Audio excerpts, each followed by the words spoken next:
Now, for years, the bread industry in Ghana has been primarily dominated by local producers. Despite a growing demand, many have operated on a small to medium scale. However, a colossal new factory on the motorway has raised concerns, with worries that large-scale production could squeeze out smaller players. In this in-depth report, Fred Duho throws the spotlight on the dynamics of the bread economy. Bread is a staple that holds a firm place in the diets of Ghanaians. For about half a decade, a loaf of bread used to cost 5 Ghana cedis.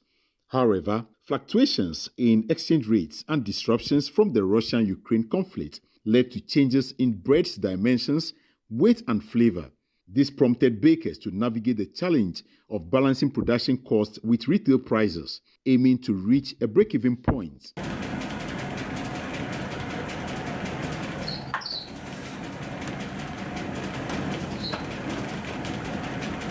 Increasing expenses associated with bread production inputs have more than doubled, compelling producers to transfer the higher costs to consumers. Local bakers have either closed down or held on, hoping for favorable conditions.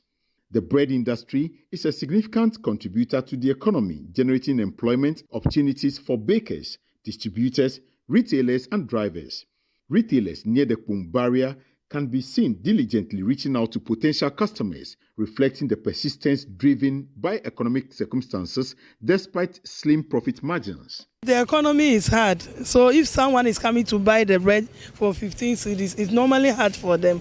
When you say the economy is hard, I struggle to understand what is the meaning of hard. Hard. Money is not in the system. There's no money. So if you are selling, it's difficult for people to come and buy from you. At times I can take like 50 pieces. If the market is good, it will finish. If it's not good, some will left. And for how long have you been selling bread? 4 months now. Why did you venture into the sale of bread? But the reason why I'm prove myself to the bread business is I'm a mason. But now I need to have this mason work to do. That's why I have a kiddies and then this thing for my house. So if I'm not doing this, why I don't know how I'm going to survive them. That's why I prove myself to the business. How profitable is the business? The business, the bread there, if you take 50 pieces, if you sell and finish, you get 100 cedis a day. Hot Oven has managed to establish a substantial market share in the Greater Accra and the Volta region. However, the global economic crisis has posed immense challenges for the company over its 5-year existence. These obstacles, combined with local dynamics, have resulted in rapid and substantial price hikes in a short span. The accountant, Fred Kwashe, shed light on this journey. Initially, I would say everything was calm and smooth. Business was going well until COVID happened. And we had a spike in the price of raw materials. That's what took a different turn and prices went up. And yes, but now I would say everything is calm now. When you started, how much was a loaf of bread? When we started, a loaf of bread at the wholesale point was 4 cedis, retail was 5 cedis. That was in 2017. Yeah. And today, tell us, paint a picture for us, the journey so far in terms of pricing and what really influenced price. Today, a loaf of bread at the wholesale place costs 13 cedis per loaf, and at the retail place costs 15 cedis per loaf. I would say over the years, price has always been going up. This is largely due to the increasing cost of raw materials over the period, especially when we had inflation going up last year around this September. We had to change price of our products 2 consecutive times in 1 month, and that has never happened. That's when we saw a price of raw materials doubling, nearly doubling, or some going over 100%.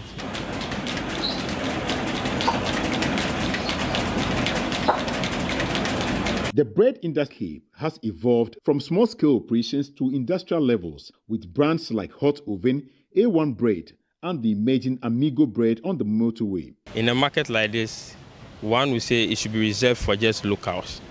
But I don't know the government position on this. I don't know the government directive on this. This is a very local market that we don't have a lot of foreign players.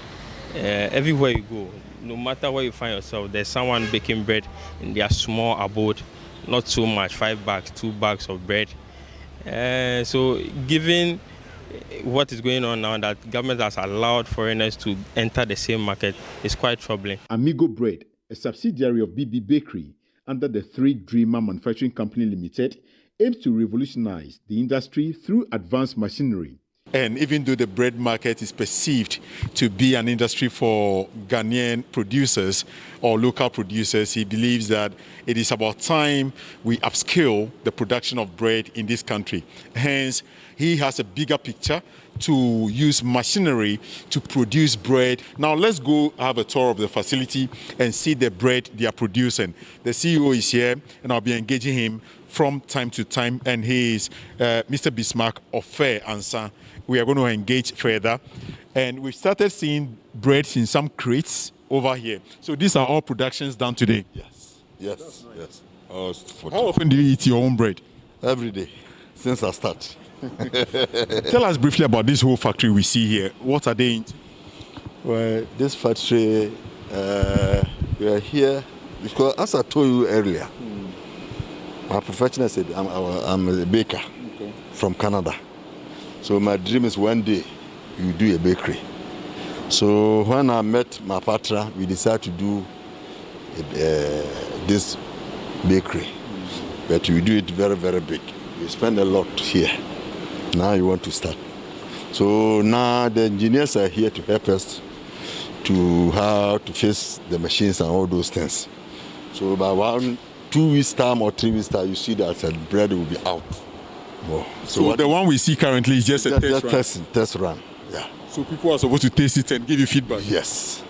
Wow. Yes. And this looks so huge. Yeah. You mentioned a certain capacity that you want to produce in a day. Well, we can produce about 100 to 150,000 loaf a day. Oh. Yeah. So these are all new machines? So all these new machines. What are these ones used for? For mixer. Okay. That's why we used to mix the bread. Okay. Yeah. And then we have some machines here. You go through those machines process. Yeah, it's a process. Bismarck Ofeansa, the executive director, asserts that the demand for bread remains high, justifying the need for expansion. Ofeansa emphasizes the challenges posed by high production costs, including expenses related to power, water, and taxes. He calls for government intervention to address these concerns. Right now, government in Yama support to be but we say be on support to be fine. And we are not here for politics. Me any government be no, you support him.